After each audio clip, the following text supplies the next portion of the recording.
Bien, les saludo en el amor del Señor. Es un tremendo privilegio, es un gran honor el poder estar acá acompañándole en este servicio especial, ¿cierto? Celebrando los 55 años de los jóvenes y celebrando principalmente la fidelidad del Señor, ¿cierto? Presentarme, como decía mi hermano José, para aquellos que tal vez no me conocen, como él dijo, mi nombre es Diego Lagos y soy de la iglesia La Ascensión de Cholchol. Y no vengo solo, vengo con mi esposa, mi amada esposa que me acompaña en cada oportunidad que puede, ¿cierto? Y juntos nos congregamos allá, así que reciban también un afectuoso saludo de cada uno de los hermanos de la iglesia La Ascensión de Cholchol, que está dirigida actualmente por nuestro hermano Isaac Nahuelpi. Así que todas las bendiciones del Señor sean para ustedes también. De iglesia histórica a iglesia histórica, las dos más antiguas de la región. Así que, como decía, es una alegría el poder acompañarles. Cuando mi hermano Benjamín me hizo la invitación, revisé ahí la agenda, cómo estábamos con los tiempos, y dije, amén, amén, si es un culto de jóvenes, aniversario, aún soy joven, así que mientras pueda decir amén, vamos a servir al Señor nomás y a darle, a apoyar a nuestro hermano, a la iglesia. Eso es lo que el Señor nos ha llamado. Cristo ama a la iglesia y dio hasta su vida por ella, así que como nosotros no también amarla. Hoy día se me ha sido encomendado el tema el pecado y sus consecuencias. Un tema no menor, no sencillo, es bastante duro a la luz de las Escrituras. Tengo una presentación como justamente sale acá para ir complementando cada una de las ideas que quiero presentar. Y quiero hacer una pequeña introducción. ¿Por qué hay tantos problemas en el mundo? Muchas veces quizás nosotros mismos nos hemos preguntado, o cuando vemos las noticias, tantas malas noticias que vemos a diario. ¿Cuál es la principal causa de guerra? El crimen, el engaño, el fraude. ¿Por qué debemos tener hospitales, como el hospital que tenemos aquí al lado?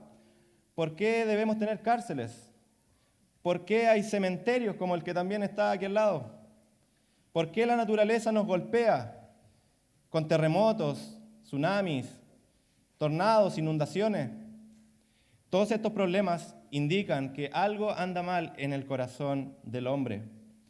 Y el ser humano, queridos hermanos, la realidad es que el ser humano está enfermo. Y no estoy hablando de un resfriado, una gripe, influenza, sino que una enfermedad que está en su corazón. Y eso es lo que se llama pecado. Muchos quizás han escuchado la famosa frase, el corazón del problema es el problema del corazón. La sociedad espera que la tecnología, la ciencia, quizás la fuerza política nos salve, pero Dios dice que el problema está en nuestro corazón. El primer pecado que se cometió fue realizado en un paraíso. Es un problema del corazón. Jesús mismo dijo, porque del corazón salen los malos pensamientos, los adulterios, la fornicación, los homicidios, los robos, las calumnias. La Biblia también nos dice en Romanos 6:23, la paga del pecado es muerte. Y es una muerte física, pero también espiritual, separados de la gracia de Dios. Es por esto que Dios no toma el pecado a la ligera, sino que lo considera con absoluta seriedad. Como iglesia es fundamental entonces que hoy reflexionemos sobre nuestra condición humana a la luz de las Escrituras y nos dejemos guiar por el sabio consejo de Dios. Por lo tanto, queridos hermanos, en el sermón de hoy veremos cuál fue el impacto que tuvo el pecado original en el Edén y cómo sus consecuencias nos afectan incluso hasta nuestros días y cuál es la única solución para remediar ese grave problema. Oremos. Señor, damos gracias por este día, gracias porque, como decía una hermana hace un momento, sus misericordias se renuevan cada mañana. Y es por su gracia, por su compasión, que hoy podemos estar acá. ¿Qué podríamos hacer sin usted, Señor? ¿A dónde iremos si solo usted tiene palabras de vida eterna? Gracias por cada uno de los que hoy día pudo llegar hasta acá. Bendíceles y alimenta tu iglesia, Señor, a través de tu santa palabra. Usa incluso mis debilidades, mis imperfecciones, para que tu nombre sea exaltado y glorificado. Que hoy día podamos salir saciados, alimentados, satisfechos con ese alimento puro, sano, vivo y eficaz. Que tu Espíritu Santo nos confronte, nos desafíe, nos convenza de pecado y nos lleve no a la tristeza, sino que al arrepentimiento y a la fe en Jesucristo como nuestro único Señor y Salvador. En el nombre de Jesús te lo pido y te damos gracias. Amén. Bien, vamos a profundizar un poco en unos versículos que están en el libro de Romanos, capítulo 5. Se leyó el versículo 17, pero también quiero compartir el versículo 12, unos versículos previos. Y espero que me acompañen con sus Biblias abiertas, que vayan siguiendo los distintos pasajes, porque es más bien un sermón temático. Vamos a ir recorriendo distintos textos, distintos pasajes. Romanos 5:12 nos dice: por tanto, como el pecado entró en el mundo por un hombre, y por el pecado la muerte, así la muerte pasó a todos los hombres, por cuanto todos pecaron. Si se dan cuenta, es como una cadena, es como un virus, una infección, que entró en uno primero, luego de eso vino la muerte, y eso empezó a contagiar a todos los demás. Parecido quizá al coronavirus, ¿se acuerdan? La gran pandemia y todo el impacto, las consecuencias que eso nos dejó, es similar a eso. Quiero que primero vayamos a la definición, que sentemos las bases, porque muchas veces se habla acerca del pecado, ¿cierto? Aparece un montón de veces en la Escritura, pero ¿tenemos tan claro qué es lo que significa pecado? En el Antiguo Testamento se utiliza la palabra katá, que es en hebreo, y que significa básicamente errar o fallar al blanco. Las siguientes láminas, dos más, esa misma, en la definición del pecado, aparece justamente esto. No sé si alguna vez han tenido la oportunidad de participar en este tipo como de juego, ¿cierto? En una entretención, de tirar el dardo al blanco, y por más que uno lo intenta, muchas veces la chunta afuera, y es complicado, es difícil apuntarle y ser preciso, darle justo al medio. Bueno, justamente eso es lo que trata en el Antiguo Testamento con la palabra katá, errar o fallar al blanco, fallar en alcanzar una meta. Por otro lado, en el Nuevo Testamento, Pablo, por ejemplo, utiliza la palabra pecado, pero obviamente la hace en el griego, hamartía. Y esto él lo define como un poder o una fuerza que gobierna a los humanos, que gobierna a todos los humanos, demostrando que sin la obra de Cristo estábamos esclavos al pecado. Eso lo podemos ver en Romanos 6, verso 6. Y es importante recordar nuestro propósito, cómo fuimos creados. Y eso lo presenta Génesis 2. Fuimos creados con un propósito especial: ser representantes y embajadores de Dios en la tierra. ¿Para qué? Para reflejar su gloria. Eso nos dice el capítulo 2, que fuimos creados a su imagen y semejanza. Y fuimos encomendados a ser mayordomos de la creación. Fuimos diseñados para la alabanza de su gloria. Eso nos dice Efesios, capítulo 1, verso 6.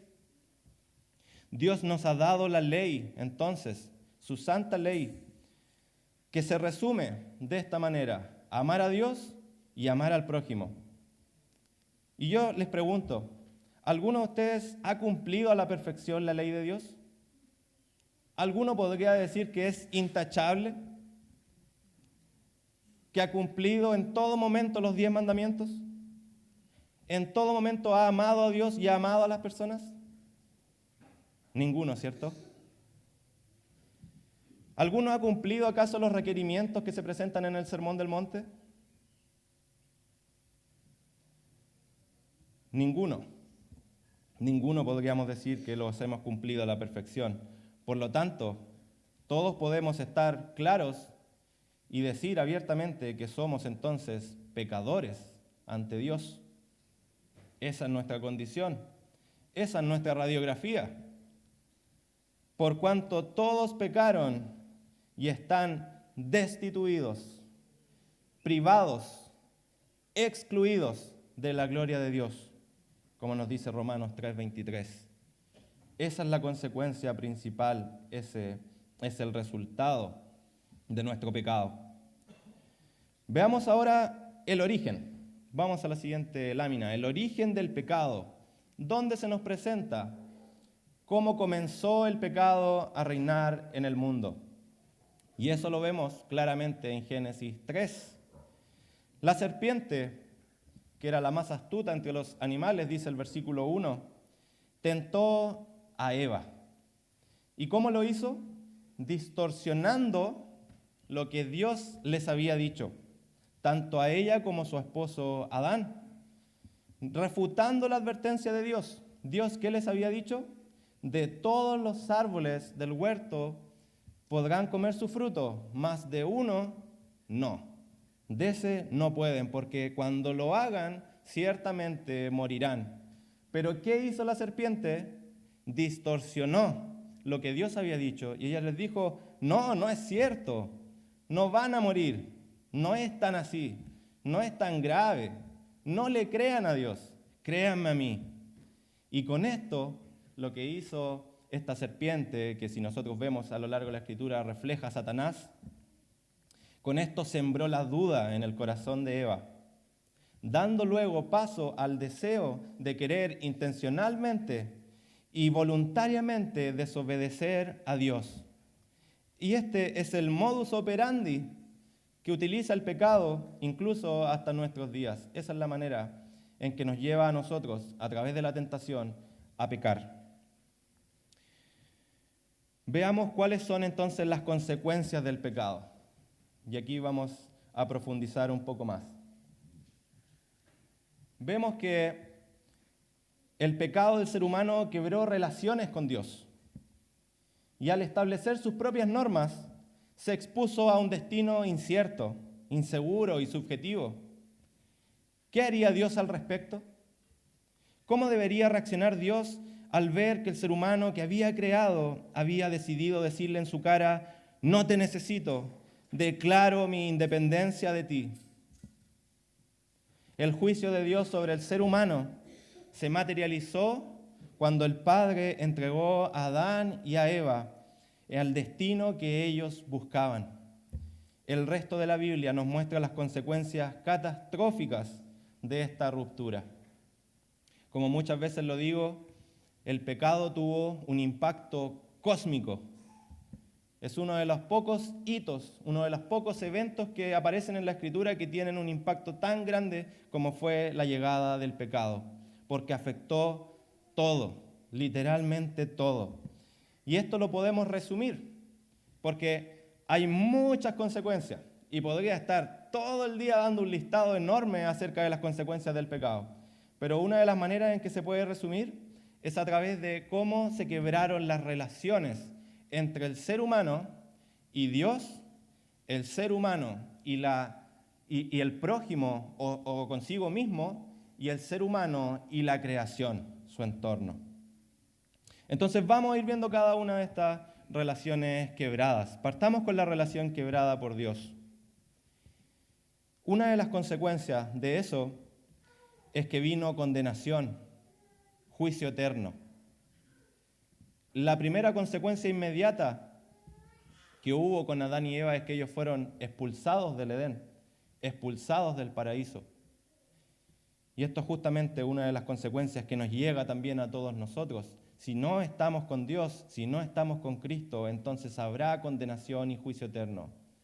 Vendrá un castigo por nuestra decisión. Vemos que también hay consecuencias como por ejemplo la sensación de vacío, al no saber qué es lo que verdaderamente necesito.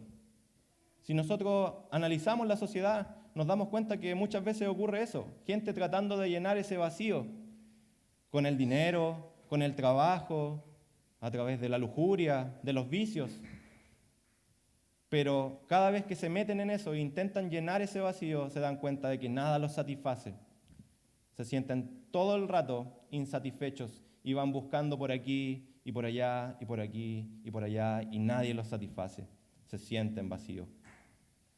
Vemos que también otra consecuencia de nuestra relación quebrada con Dios es la incongruencia moral. Al regirnos por los valores o algunos de esos valores de Dios, pero sin relacionarnos con Él. Vivir, en otras palabras, de una manera religiosa, tratando de cumplir ciertas reglas, ciertas normas, que quizás aprendimos en algún momento cuando pequeños, los valores que enseñaron los padres quizás, pero sin ninguna relación íntima, cercana, genuina con el Dios creador. Vemos que también, a raíz de la relación quebrada con Dios, puede venir ansiedad y falta de paz. Al tener que ser yo quien controle todos los aspectos de mi vida y la de quienes más amo. Cuando nos damos cuenta de que no podemos controlar todas las cosas, de que siempre hay imprevistos, de que siempre hay cosas que no están a nuestro alcance, que no dependen de nosotros, entonces puede venir también la ansiedad y la falta de paz. Por último, otra consecuencia es la incertidumbre ante la muerte. Al no tener una esperanza segura para el futuro. ¿Cuántos de nosotros cuando no estábamos con Cristo sentíamos esta incertidumbre, este temor, este miedo? ¿Cómo va a ser la muerte? ¿Cómo nos vamos a enfrentar a ella? ¿Qué ocurre en ese momento? ¿Hay algo después de la muerte? Incertidumbre muchas veces también viene como consecuencia. Veamos la segunda relación quebrada con otros, es decir, con nuestro prójimo o consigo mismo, el ser humano consigo mismo. Vemos que cuando Adán y Eva pecaron y se dieron cuenta de lo que habían hecho, lo primero que hicieron, ¿se acuerdan? Se escondieron. Se escondieron y sintieron vergüenza uno del otro, porque estaban desnudos, estaban sin ropa, y eso les trajo desconfianza, vergüenza.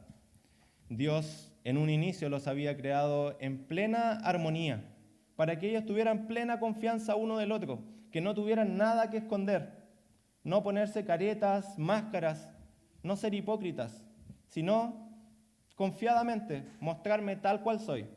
Ese fue el diseño original de Dios, pero que como consecuencia del pecado eso se rompió y se distorsionó. Y es por eso que viene la vergüenza, la timidez o el temor. Otra consecuencia es que se empieza a culpar siempre a los demás por nuestra propia irresponsabilidad. Eso ocurrió con Adán, cuando Dios se le enfrentó allí en el huerto. ¿Qué has hecho?, le dijo Adán. ¿Qué hiciste? ¿Acaso comiste del fruto que te prohibí comer? Dios claramente sabía la respuesta, ya sabía lo que había ocurrido, pero quería que Adán pudiera confesar y reconocer su pecado. ¿Pero él qué hizo? No, la mujer que tú me diste fue la que me hizo fallar, la que me hizo desobedecer, echándole la culpa a otro, no queriendo asumir su responsabilidad. Él, como responsable principal, incluso en su familia, quiso echarle la culpa a Eva. ¿Y qué ocurrió con Eva? ¿Eva asumió su error? No, Eva le echó también la culpa a la serpiente. Es que la serpiente me tentó. ¿Y eso no ocurre también en nuestras vidas? ¿No queremos asumir la responsabilidad cuando fallamos? Nos justificamos, no es que me pasó esto, no es que esto otro, y le echamos siempre la culpa a los demás. No es muy diferente a nuestra realidad. Vemos que también otra consecuencia es el temor a la soledad por haber sido abandonado. Vemos que hay necesidad de aprobación al buscar mi valor en el otro. ¿O no es así que muchas veces nosotros buscamos aprobación en los demás? Buscamos el aplauso, buscamos palabras de afirmación, palabras que nos alienten, que nos motiven. Bien hecho, lo hiciste muy bien. Oye, que eres seco, que eres bueno. Buscamos, necesitamos esa aprobación porque la hemos perdido, de tener la aprobación real que viene del Señor y que debiera ser más que suficiente.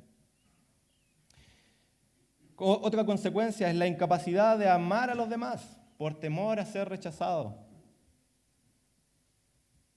A la sociedad hoy día le cuesta amar, le cuesta el compromiso. No quiere comprometerse por el temor a ser rechazado. Vemos que otra consecuencia de una relación quebrada con otros también es la manipulación, al querer usar al otro para mi beneficio.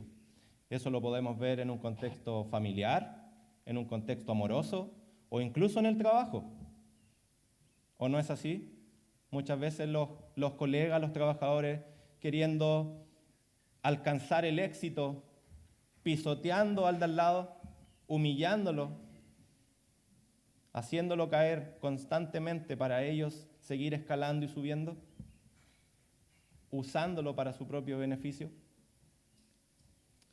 Rupturas sentimentales también son consecuencias del pecado, desde las más sencillas hasta las más complejas, matrimonios, hijos. ¿Sabían que en Chile los matrimonios más recientes duran 6 años en promedio? Solo 6 años. Algunos menos incluso. Y ya se divorcian. ¿Cuál es la primera alternativa frente a un problema, a una crisis? Divorcio, separación. ¿Hay hijos entre medio? No importa. Rupturas sentimentales. Hay también discriminación, desigualdad, clasismo, racismo. Son consecuencias también de una relación quebrada con nuestro prójimo. Vamos a la última relación quebrada con la creación. Porque no solo esto nos afecta con Dios y con los demás, sino que también con el entorno en donde nosotros nos desenvolvemos. Vemos que también, por ejemplo, hay frustraciones laborales. Al no lograr compatibilizar mis capacidades naturales con las labores que tengo que hacer día a día. ¿No nos hemos sentido más de alguna vez así, aquellos que estamos insertos en el mundo laboral? ¿No soy capaz cuando se me encomienda una labor? ¿No puedo hacer esto? ¿No puedo hacer esto otro? Nos frustramos. También hay cansancio y fatiga, producto de trabajos extenuantes y nuestros cuerpos que son débiles, que son frágiles, que se cansan, que se debilitan. Hay dolor y muerte producto de desastres naturales, sequías, incendios forestales. Por ejemplo, me enteraba el día de ayer, se está quemando la Patagonia Argentina. Más de 1.800 hectáreas, probablemente ahora son más. ¿Cuánta pérdida, cuánta destrucción? Nosotros mismos hemos visto eso muy de cerca también. Allá en la zona de Cholchol, hace un par de años. Y así tantos desastres naturales que hay, terremotos como el del 2010, o antes el 85, o antes el del 60, que fue tremendo. Y todas las consecuencias que eso trae, pura tristeza, puro lamento, pura destrucción.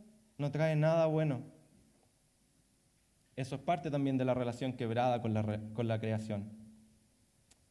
El daño ambiental. Como región de la Araucanía somos una de las regiones que más contaminamos el medio ambiente. ¿Y esto por qué se causa? Por explotación indiscriminada. Porque somos egoístas. Porque descuidamos los recursos.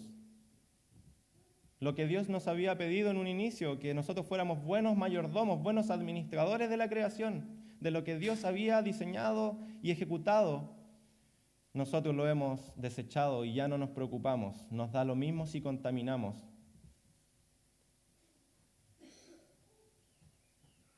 En otros casos, hay un extremo en donde se idolatra a la naturaleza. Esto también es una consecuencia de una relación quebrada con la creación. Porque mucha gente disfruta de la creación, pero sin el Creador, sin Dios. E incluso llegan a valorarla más que a Dios. Muchos han vuelto la naturaleza su Dios. En Génesis 3 vemos entonces que el ser humano decidió ponerse en el lugar de Dios y decidir por sí mismo lo bueno y lo malo.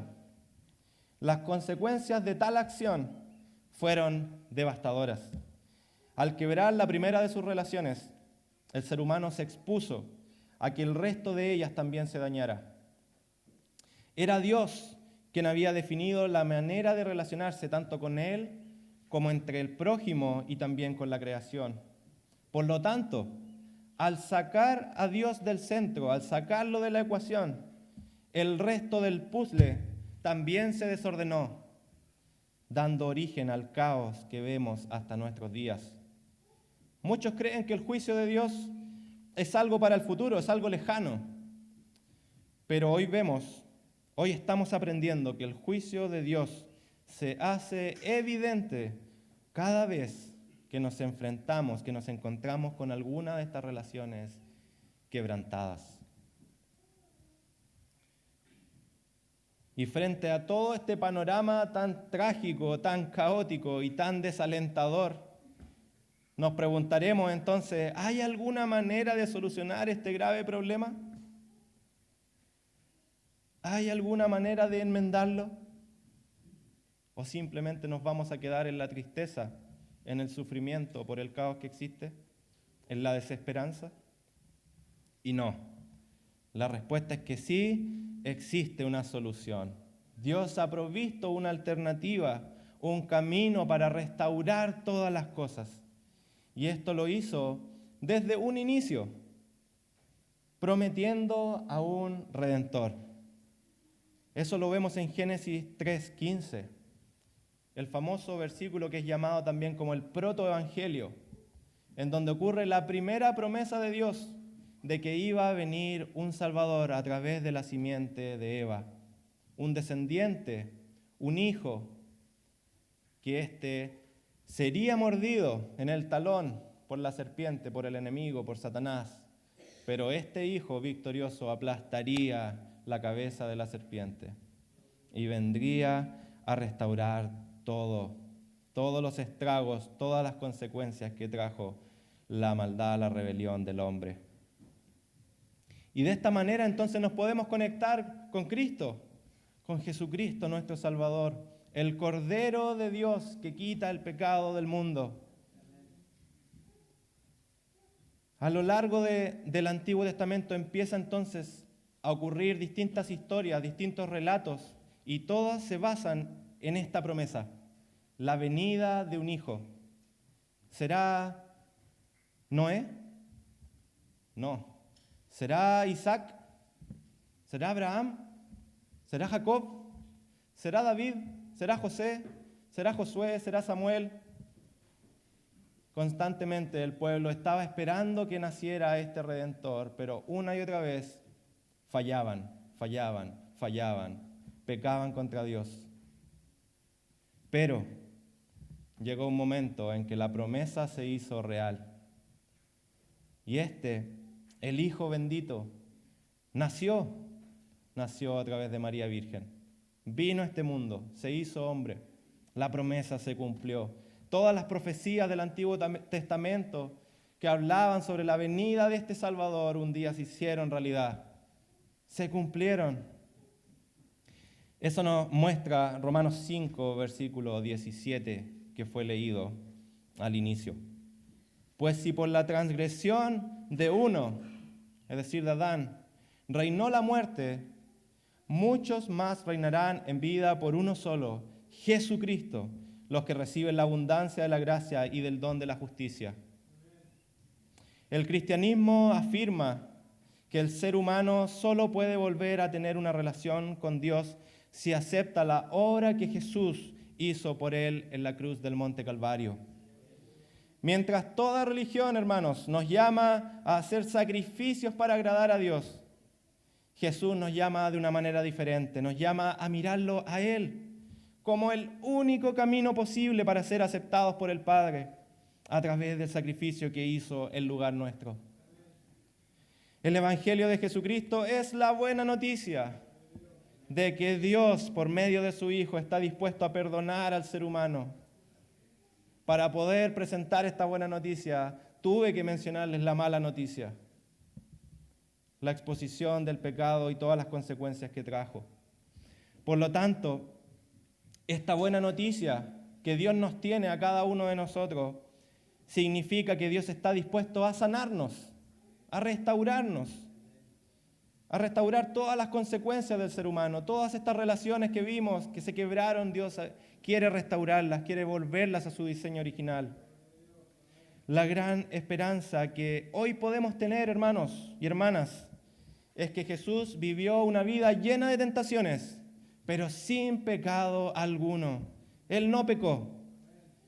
Él vivió de la manera en que tú y yo deberíamos haber vivido, glorificando a Dios en todo momento, haciendo siempre la voluntad del Padre.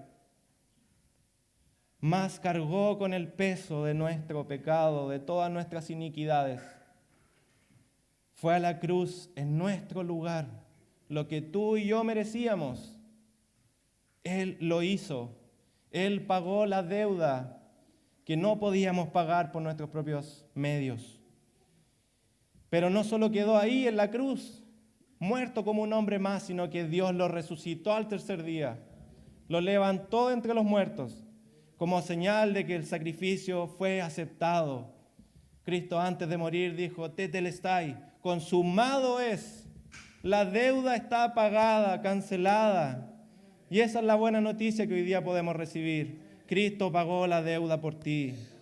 Ya no tienes que hacer nada por tus propios méritos. Él lo hizo por pura gracia, por puro amor, pura misericordia.